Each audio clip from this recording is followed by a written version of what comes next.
నమస్తే అందరికీ. ఐఎమ్ చంద్రశేఖర్, మహాజన రాష్ట్ర సమితి, ఆంధ్రప్రదేశ్.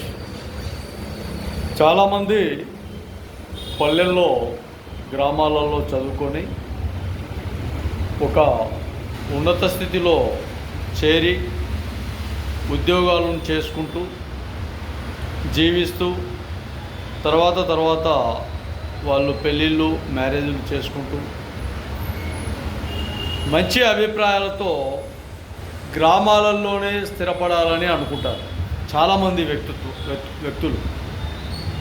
అయితే గ్రామాలలో కొన్ని సందర్భాలలో కొంతమంది ఈ వ్యక్తులు ఎక్కడైతే ఉద్యోగాలు చేస్తున్నారో ఆ వ్యక్తులకు అందరితో మాట్లాడాలంటే వాళ్ళు ఉదయం వెళ్తే మళ్ళీ ఎప్పుడో సాయంత్రానికి వస్తారు. వాళ్ళతో వీళ్ళతో కలిసి మాట్లాడాలి, బాతకాన్ని పెట్టాలి. ఒక 5 మంది 6 మంది 10 మంది అరుగుల మీద ఇంకో చోట కూర్చొని మాట్లాడుకోవాలి అన్న ఆలోచన ఈ ఉద్యోగంలో ఉండదు. కష్టం, వాళ్ళ పని వాళ్ళది చేసుకుంటూ వెళ్ళిపోతారు. కానీ వీళ్ళు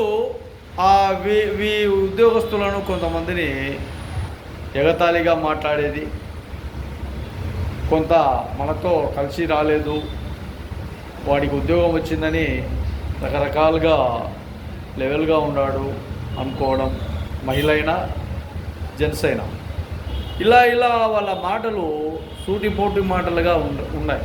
కొన్ని చోట్ల పల్లెల్లో ఉద్యోగం వచ్చింది, మంచి మనవాడు ఒక పొజిషన్లో ఉన్నాడు, ఆర్థికంగా ఎంతో ఇబ్బందులు గురైనోడు, కొంత మంచి అభిప్రాయాలతో ఉన్నాడు, వాళ్ళ ఫ్యామిలీ కొంతవరకు బాగుంటారు, ఇబ్బందులు లేకుండా ఉంటారు అనుకోవాలి.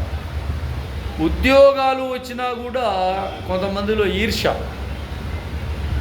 ఉద్యోగం రాలేదు, ఆర్థిక లోపాలు ఇబ్బందుల్లో ఉండాలంటే చులకన తక్కువ.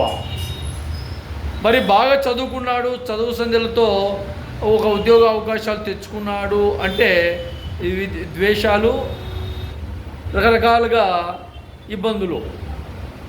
ఇలా ప్రతిరోజు చాలామంది ఈ గ్రామంలో బతకడమే వద్దు, ఈ పల్లెలో ఉండడమే వద్దు అని కొన్ని పట్టణాలలో, కొన్ని మున్సిపాలిటీలలో, కొన్ని సిటీలలో చేరేదానికి వాళ్ళు ముఖ్యంగా ఉన్నారు.